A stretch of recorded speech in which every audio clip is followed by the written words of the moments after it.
بسم الله الرحمن الرحیم. السلام علیکم. زه ناصر جمال پښتو ټي وي کې زه تاسو سره کله یم. ناظرین NA28 نه چونکې تاسو ته پته ده چې ډېر کافي کینډیډیټس ولاړ دي. په هغې کې د جماعت اسلامي نه نمایندګي چې کوم شخصیت کوي یو ډېر خوږ شخصیت، ډېر دروند شخصیت د خپل علاقې دپاره نه چې د خپلې حلقې نه بهر د دې چې کوم خدمات دي هغه د ټول KPK لیول پورې چې دی د هغې شخصیت دا چې کومه رڼا ده هغه خوره ده. راځئ چې ملاقات وکړو حافظ حشمت خان صاحب سره، یو ډېر د دروند شخصیت او ډېر خوږ شخصیت. السلام علیکم. وعلیکم السلام. جزاک الله جي، ستاسو د راتللو ډېره مننه. ډېره مننه جي چې تاسو زموږ د پروګرام له ټیم ورکړو. جزاک الله جي. تھینک یو سو مچ جي. حاجي صاحب تاسو د جماعت اسلامي نه د خیر سره دې ځل ودرېږئ، څه تیارې، څه امید، تاسو څه امید شته دې ځله انشاءالله؟ بسم الله الرحمن الرحیم. الحمدلله جي، زه لومبي ځل باندې نه یم ولاړ.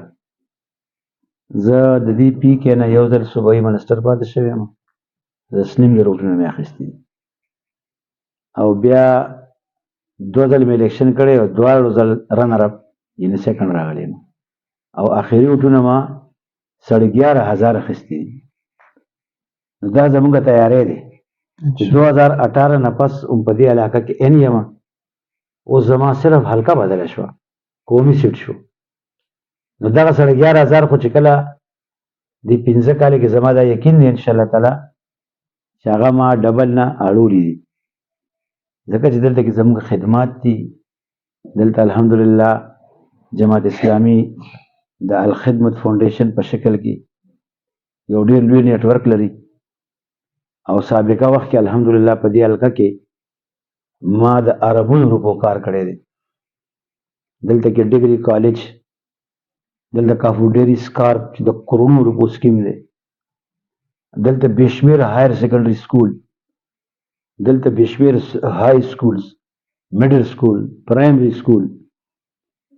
د ټولو نه غټه خبره دا ده چې ما سره 15 وزارتونه او د جماعت اسلامي په دې سیستم کې تقریبا 1.5 درجن پورې خلک پاتې شوي دي. دغه د 15 وزارتونو بجټ په اربونو روپۍ زما د لاسه وتي دي. دا زمونږ الحمدلله د جماعت اسلامي هغه کردار دی چې اربونو روپۍ په دې علاقه کې ترقیاتي کارونه او اربونو روپۍ د 15 پورټفولیو د دې وزارتونو بجټ او د الله رب العالمین شکر ادا کوم چې دا اربونو روپۍ د دې غریب حافظ حشمت د لاسه وتي دي. خو د 1 روپۍ د حرام الحمدلله الله تعالی بچ ساتلی ما د رشوت نه، د کمیشن نه، برای راست یا د چا په ذریعه. دا زموږ لویه تیاري ده. داسې نه ده چې زه په لومبي ځل راغلی. اوس الحمدلله مونږ په دې حلقه باندې صوبایي زموږ سابقه تحصیل امیدوار رول افتخار احمد صاحب 14,000 ووټونه اخیستي دي. هغه دې حلقې نه د صوبایي اسمبلۍ کینډیډیټ دی. دې خوا کې حلقه کې د جماعت اسلامي شیرشاه باچا صاحب چې هغه زما د دې قومي حلقې لاندې راځي، یو ډېر نوجوان قیادت دی او دلته د جماعت اسلامي یو بهترین نیټورک دی او موږ دلته په الیکشن کې حصه اخیستې ده او د جماعت اسلامي دلته خپل 8,000 ووټونه هر ځل راځي هغه موجود دي. بیا دې سره خوا کې بله چورتر حلقه ده چې د هغې نه حمدالله جان بودني د بودنی دی او هغه په تیر الیکشن کې 19,000 ووټونه اخیستي دي. الحمدلله بیا دلته کې موږ سره دا 15 ویلیج کونسل نورې چې دې کې کوم ډاګ یونین کونسل ورته موږ وایو چې هغې کې 15 ویلیج کونسل دي، تیرې پایان، بالا، ډاګ، درمنګي او لاجاګړی. دې کې هم د جماعت اسلامي هغه وخت کې د دې علاقې MP او منسټر وم. نو نوی ما دپاره نه دی. جماعت اسلامي سره الحمدلله یو ښکلی منشور دی، ښکلی پروګرام دی او هغه موږ دا ګڼو چې د الله حبیب صلی الله علیه وسلم کوم نظام دنیا ته راوړی او د هغه نظام په نتیجه کې امن هم رالو، غربت هم ختم شو، خوشحالي هم راله او سوکالي هم راله. د دې انسان ظاهري سټرکچر دا وجود د دې خالق الله دی. او هغه خالق چې د لپاره کوم نظام د قران عظیم الشان په شکل کې چې څنګه سره یو گاډي جوړ کی او گاډي سره کتاب ورکی او دې ټیم کې موبایل بدلې دې ټیم کې دا کار کې دې ټیم کې دا دې کتاب نه رهنمایي علي دا کرنګ د انسان درجه مطلب منشور دی چې الله خالق دی او دا کتاب او سره قران عظیم الشان را لګلې دی او نبی کریم صلی الله علیه وسلم عملی نمونه ده دا زموږ منشور دی قرآن دی چې دا ټول امت په یو نه یو ورځ دې ته راځي که واقع دي غواړي چې په دې دنیا کې امن راشي خوشحالي راشي انصاف راشي د یو غریب مسکین د یتیم لپاره ښېګړه وشي تعلیم عام شي د دې به د الله د وضع کړي شوي نظام ته چې د شریعت مطهره وایي د الله نظام ورته وایي جماعت اسلامي د هغې لپاره کوشا ده او کوشش کوي الحمدلله جماعت اسلامي یو ښکلی منشور سره سره یو کردار هم لري څنګه چې ما تا ته ووایي چې د سپریم کورټ جج وایي چې د آئین پاکستان کې کومه د 62 او 63 د امانت او د دیانت دفعه ده نو که دا چېرته د دې روح سره 100% عملي شي نو صرف جماعت اسلامي به په دې کې سراج الحق صاحب او د هغه ملګري په دې باندې به پوره وخیږي او دا نور د الله تعالی معافي وکړي د دې جماعت اسلامي نه هټ کر دا څوک هم دعوه نشي کولی چې هغوی په 62 او 63 باندې صحیح وخیږي پوره وخیږي پوره وخیږي ایسه د سیاست کوم طرف ته روان دی دا ستاسو څه خیال دی دې باره کې د موجوده سیاست چې کوم ملکي سطح باندې موږ وګورو دې باره کې ستاسو اوپینین څه دی چې موجوده سیاست حقیقت دا دی جی چې دا پاکستان کله نه جوړ شوی دی نو اکه جاگیردار او سرمایدار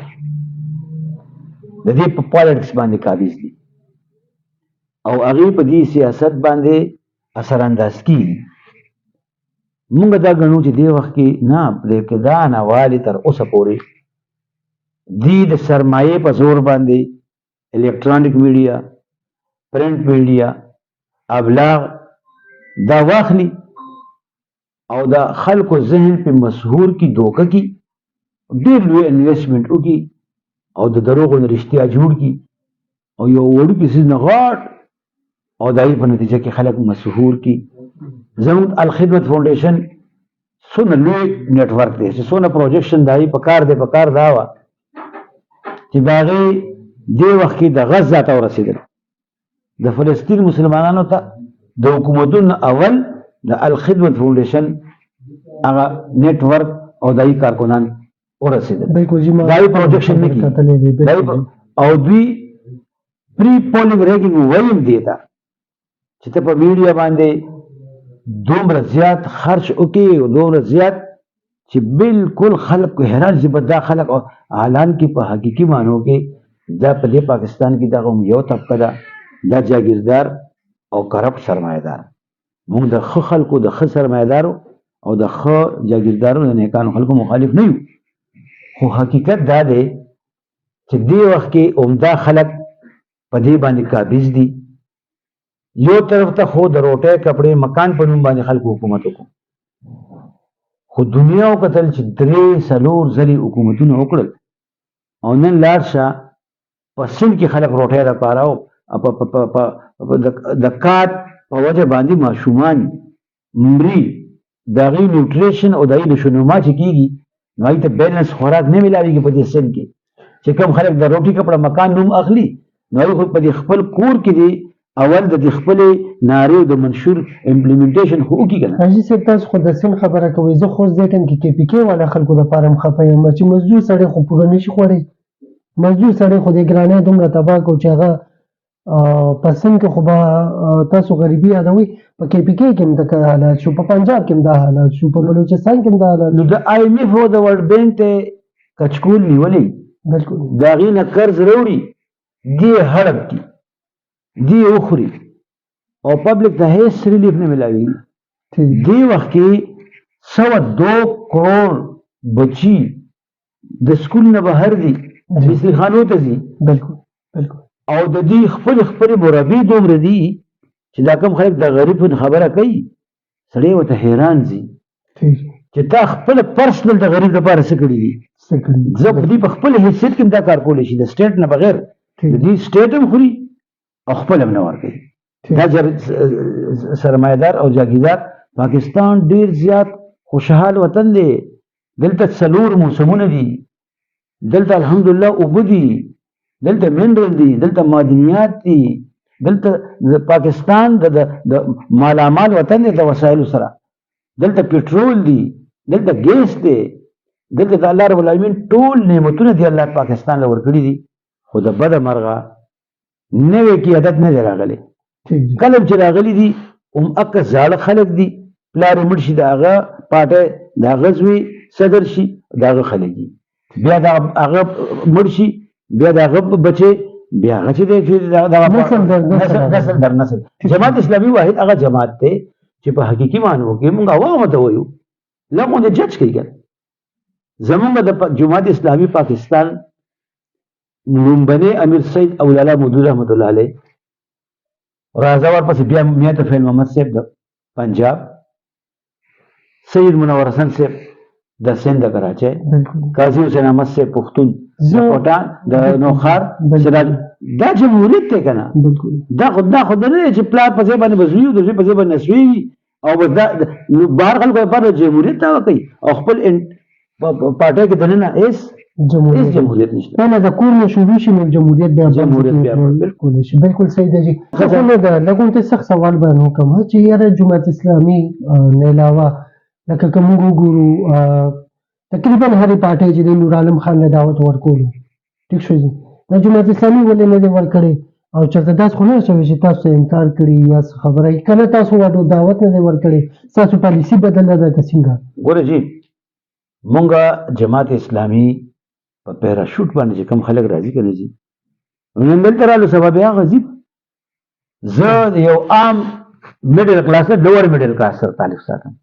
سراج الحق صاحب د کارنګي د لوور میډل کلاس سره تعلق ساتي. فجر رباني ډوکټ صاحب د لوور میډل کلاس سره. شهراز خان صاحب زموږ څونه منسټران او ایم پی ایس سی تیر شوي دي دی ورکرز ته خپل کارکون ته ټیکټ ورکوي. زه د سټوډنټ لایف نه دا عزت دا د عزت دی، دا جمهوریت دی کارکونانه. او دلته یو بل خبره ده، دلته به کوسړی غواړي نه تاسو یقین وکړئ ما ورته معذرت کړی چې زه نشم کولی. دلته جماعت اسلامي کې دا منصب دی، منصب خو د خدای په نسبت باندې ذمہ داری ده. حضور نبی کریم د حدیث مفهوم دی چې کله ته منصب غواړي عہده غواړي په خپل غواړي نو بیا به الله خلکو ته حواله کوي، او چې کله نه غواړي د الله په تاسو سره امداد وي. دا خو دا خلک باقاعده په جګړې په کوي والته سود دي په دغه کې شي خلک برور شي. او مونږه الحمدلله جماعت اسلامي خپل کارکون ته مال ټیکټ ولې راکړي. زه د اسلامي جماعت طلبه د سټوډنټ د لسم کلاس نه په جماعت اسلامي کې درېږي سپینه شو. نو مطلب دا دی چې نوي خلک مونږ راځي هغه ته خوش آمدید وایو، نیکان خلک شته دي. خو مونږ په پیراشوټ باندې راتلونکي کستا دام ګټي لکه مقصد تاسو راوي چې یره که چرته یو کس مالدار دی نو په مالداري باندې تاسو په مالداري باندې په میرټ باندې کې څه په لکه په هغه باندې ٹھیک شي. بلکې دې شي چې یره تاسو دعوت ورکړي او هغه قبول کړی ني. دا یوازې نور علم څخه خبره نه کوم، جنرالي الحمدلله زه خبره کوم جماعت اسلامي یو اصولي جماعت دی. کبا اصول باندې په کرایټیریا باندې هغه معیار باندې څوک هم پوره دی زموږ سرتاج بالکل جی راتلی شي خو په داسې پیراشوټ په طریقه باندې شي راځه. ټیک شو جی بالکل صحیح ده. یو بل سوال لږ تلخ دی، دا ولې زموږ په دغه کې که وګورو په کې پی کې یو جی یو آی د جماعت اسلامي ده دغه هم پارټي شته خو لکه هغه دومره زیاته نه ده د ټي ایل پي والا دا جماعت اسلامي جی یو آی دا دواړه د اسلام په نامه دي. خو دا هغه ټوم اینډ جیري والا کیسې د یو بل سره ډېر نالګي ده. د دې خفګۍ وجه څه ده؟ لکه دواړه د اسلام په نامه دي نو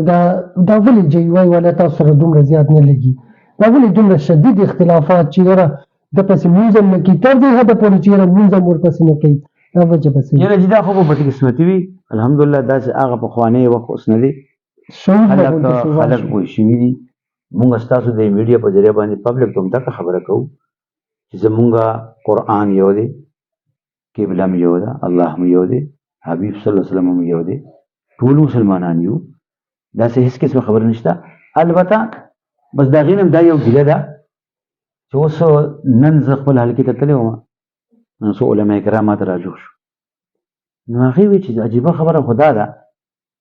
چې دې نه مخکې یو کس د پیپلز پارټۍ په ټکټ باندې الیکشن ګټلی دی، هغې نه بعد لاړو پی ټي آی ته، نن رالو جمعیت ته. دلته کې موږ سره ښه پوهان او زموږ د پارټۍ سینر خلک شته. نو دغه ګیله هم کې ده، دا یې خپله پارټي ده، خو دغه ګیله د هغې ده. د هغې د ورکرز کې ډېر لوی ریفټ دی، ډېر لوی اختلاف دی، ډېر زیات په دې باندې د هغې تحفظات دي چې داسې ولې کېږي. نو دغه اصولي اختلاف دی. نور الحمدلله د اسلام او د دین په بنیاد باندې موږ ټول یو وروڼه یو، یو خلک یو، یو شان مسلمانان یو. ډېره ښکلې خبره ده. اخري سوال جي، ستاسو ما سره آپشن شته دی حاجي صاحب چې زه دې پی ټي آی له ووټ ورکړم، زه د جی یو آی له ووټ ورکړم، ایم پي له، زه جماعت اسلامي له په څه وجه ورکړم؟ تاسو ما څنګه دغه کوئ کنوینس کوئ چې یاره ما اوس تاسو ته وویل چې جماعت دا اسلامي میسج ستاسو اخري یو نیم درجن نه زیات خلک په دې سیملو کې پاتې شوي. زمونږ د کراچۍ غوندې ښار میر پاتې شوی دی. زمونږ سراج الحق صاحب 2 ځل وزیر خزانه پاتې شوی دی او د بهر ملکونو داغه منیجمنت او داغه کردار الحمدلله اپریشیټ کړی دی. زمونږ خدمت عبادت ګڼو او د الخدمت فاونډیشن په شکل کې په زلزله کې، په سیلاب کې، په کوم ځای کې په امت مسلمه باندې چې څوک دا کلمه وایي چې لا اله الا الله محمد رسول الله، د دې نه هټ کر انساني غیر مسلمو سره هم الحمدلله بلا امتیازه موږ دا خدمت کوو. عوامو ته زموږ دا ضرور اپیل دی چې دا ووټ یو امانت دی. په ورځ د محشر به تا نه د دې تپوس الله ضرور کوي چې تاسو څنګه چې دا ووټ تا چاله ورکو، کوم منشور له دې ورکو، کوم پروګرام له دې ورکو. دې وجه نه عوامو ته زما ستاسو د میډیا په ذریعه همدغه درخواست دی چې الله فرمایي چې ان الله یامرکم ان تؤدوا الامانات الى اهلها. الله تاسو ته حکم کوي چې امانت اهل خلکو ته ورکړي. دا په ترانسفارمر او دا په ظاهري نارو باندې مه ورکوئ، منشور ته وګورئ، کردار ته وګورئ او خپل آخرت ته مه ګورئ. خپل آخرت اصل شی دی. زه به تاسو ته آخري یو حدیث ووایم چې کوم سړی د سرکار په خزانه کې خیانت کوي دا ظالم دی. کوم سړی چې د سود نظام په دې پاکستان کې غواړي دا ظالم دی. کوم سړی چې په دې پاکستان کې د کوم سطح ظالم دی د الله او د هغه د حبیب صلی الله علیه وسلم د تعلیماتو نه اوړي دا ظالم دی. او د الله حبیب وایي من مشى مع الظالم ليكويه وهو يعلم انه ظالم فقد خرج من الاسلام. په چا فتوی نه لګو د الله د حبیب د حدیث مې دوی چا چې د یو ظالم سره په لاره تلل وکړل، چا چې یو ظالم له ووټ ورکو، چا چې د یو ظالم سره ملګرتیا وکړه، لیکویه څه معنی ده چې دی مضبوط شي. چا چې ظالم سره تلل وکړل یې ظالم مضبوط کو، وهو يعلم انه ظالم، ته پته و چې دا ظالم دی. د الله حبیب صلی الله علیه وسلم کلمه کوي دي فقط خرج من الاسلام، د اسلام نه خارج شو. زه دا وایم کله پاکستان دا ټول ولس د دې ظالمانو نه رابیل شي دی به په دې سیملو کې اړو راځي نه دا به ځان نه پاتې شي. دا خو که وګورو که دا حدیث شریف ته وګورو حاجي صاحب، نو دې کې خو دا چې کوم د غلو سره ولاړ یا دغه سره، نو دا خو بیا بالکل هر شپه موږ دا د دې د حدیث نه اورېدي که څه یاره هر شپه یو بله خبره ته کوم. موږ دوی قنوت کې وایو ونخلعو ونترکو من یفجرک، زه به جدا کېږم پرېږدم به د هغه چا سره تعلق چې فاسق او فاجر دی، هغه خاین دی، هغه کرپټ دی. نو دا پاکستان ولس نه ویني. دا پنډورا بس کې چا نومونه دي؟ د دې وخت د پاکستان د چا تباکو د چا زمونږ د علماء نن سبا ولې دا حدیث نه بیانې، دا چې کوم تاسو بیان کړو چې ظالم سره په حق په خبره باندې چپ پاتې کېدل د سرکار د جنغ د ګوم شیطان ویلې دی. موږ کولو خبر خلکو ته کوو چې و د خدای بندیانو په خپل ځان باندې رحم وکړي. اما امین او خائن پیژنئ، څوک کرپټ دی څوک کرپټ نه دی، دا خو پټه نه پاتې کېږي. ته خو به ځان باندې د ظاهري لبلوبادۍ او سوکال راواچې. او حضور نبی کریم صلی الله علیه وسلم فرمایي ولبثت فیکم عمرین، ای خلکو تاسو کې مې ژوند تېر کړی دی. خپل د گفتار نه مخکې ورته خپل کردار ښودلی دی. جماعت اسلامي پبلک ته موږ دا وایو چې گفتار او تقریر نه مو متاثره کیږي راځي تلم نه خلا ترازم نه خلا په تلم اولو تلای کواکی په دې باندې پوره فرشتي نه یو انسانان یو ډېر کمزوري یو خو خلکو نه زموږ ضرور ګیله ده الله ان الله لا يغير ما بقوم حتى يغيروا ما بانفسهم الله دا قوم حالت نه بدلي چې کوم وخت پورې په خپل زبته ول دفاع اخر کې وایم زموږ یو چشتي صاحب اعظم چشتي صاحب وو الیکشن ته موږ درو جماعت اسلامي وی پبلک یو ناره ده خو پوی پې نه دي وسوي چې مړه خورالي نو د غټ ډیران نه والا نو ذهن کې دی مني چې دا ټول غټ غټ ډیران نه دي د کرپشن ډیران نه دي د روغ ډیران نه دي خو پبلک یې وغه الکه نو مني چې ډیران دي نو ولې ورپسې سي په خلکو پسې ولې نه سي ګیلا وچا وي د پخپله وي ګیله به کوه د بله دا عوام پخپله نن بیا فریاد کې ورګران شو چینی ګران شو ظلم وشو زیاتې وشو بدامني ده او ووټ لمونځ چې د موقع راشي نو مغه ظالمان لی ورکي او وروسته بیا بجلي نشته لوډ شیډینګ دی او ګراني ده نو دا موقع ده که نه و د خدای بندګانو د الله غلامان شي دا یو ورځ ده بس دا یو ورځ ده دا یو نشان دی دکه دې ټیم کې تاسو وکړه نه قبر کې به الله څه جواب ورکړي او ته صحیح وکړه زه وایم چې که موږ وګټلې به ګټلې ده نه ګټله په دې باندې خوشحالي وو چې خلکو ته به ښکلی پیغام ښکلی ما خپل حق ادا کړو ما خپل حق ادا کړو او انشاءالله خلک اوس پوه دي زما دا یقین دی انشاءالله تعالی چې دې ځل به جماعت اسلامي که خیري دا قوم به په اعتماد کوي انشاءالله تعالی دا ټول خلک یې وکتل او دې جماعت اسلامي ته هم یو چانس ورکړي که نه دی ګز او دا میدان لږ لږ ځایونو کې راغلي یو لږ راغلي یو کم مشتاق احمد خان صاحب دې وخت کې په سینټ کې یو سینټر دی الحمدلله د کراس جنډر بل خلاف دی ولاړ د سود خلاف دی ولاړ د بېپردګۍ خلاف دی ولاړ بلوچیانو سره دی ولاړ پښتنو سره دی ولاړ عافیه صدیقي سره دی ولاړ غزا ته هلته لاړو افغان دا د جماعت اسلامي الحمدلله هیري دي که نه موږ پبلک ته دا وایو پبلک ته چې راوځئ الله د دې خلکو د غلامۍ نه راوځئ د خپل رب د غلامۍ کې ځان ورکوئ او آزاد وطن دی آزاد حیثیت باندې خپل ووټ مه په ټرانسفارمر ورکوئ نه په جاګیردارۍ او نه په ورورولۍ ورکوئ که حافظ حشمت خپل رور او خپل دوست چې هغه خاین وي ادم مال خپل آخرت نه خرابوي زموږ دا منشور دی چې خپل زوی د ما لپاره او خپل رور او خپل رشته داران د ما خپل آخرت نه ډېره مننه ستاسو حاجي صاحب چې جزاک الله ثانک یو سو مچ ناظرین دا زموږ حاجي حافظ حشمت خان صاحب زه د دې د حلقې نه یم دا یو امانت دی ما سره امانت په تور باندې به زه داسې وایم چې یو خبر نه ته خبرې که هغه غلطه ده که صحیح ده چې ته بیان نه کړې نو لږ ناجایزه ده زما په خیال د دې چې څومره جرګې دي په هغې کې زیاتر جرګو چې کم دی د هغې مشري کوي د دې خلکو د مسایلو ورځ شپې ته کتل نه دي زه پیل ځل به حاجي صاحب سره زما ملاقاتونه ډېر شوي دي خو پیل ځل به د دې مخکې د دې خبرې اعتراف وکړم چې د دې یو جرګه کېده او ما هغې ته هسې مونږ خو میډیا سره تعلق یې ستاسو لږ ډېر لا شاته ګوتې موتې وال لږ غوندې معلومات کوله نو ما ورته ویل حاجي صاحب ما هلکه که څه پیسې میسې ورسره ومنې کېدای شي لږ غوندې زور زیات وکړي نو هغه یې تندي لټک ورکړې وي ته به ترې نه خبر نه یې حاجي صاحب نه به ته خبر نه یې د هغه په حجره کې به یم کې د هغه نه به ومخورې او جرګم چې کم دی هغه به که ستا خلاف راتله نو په جرګې کې راوستې به هم ته وي او ته به یې خلاف وي مطلب په انصاف باندې په دغه باندې د دې یو خبرې ما ته په هغه ټایم کې ډېر زیات لکه دا یو خبره دغه شوله چې کېدای شي که ما بوتلو او ما کې څه دغه ولیدلو نو زما خلاف چې دی فیصله وکړي الیکشن دی د هر چا خپل حق دی د ووټ دومره زما گزارش دی چې یو خو د ورځ مس نه کوي بل ووټ ورکولو ټایم کې خپل ضمیر ته ضرور وګورئ اجازه غواړو ډېره مننه السلام علیکم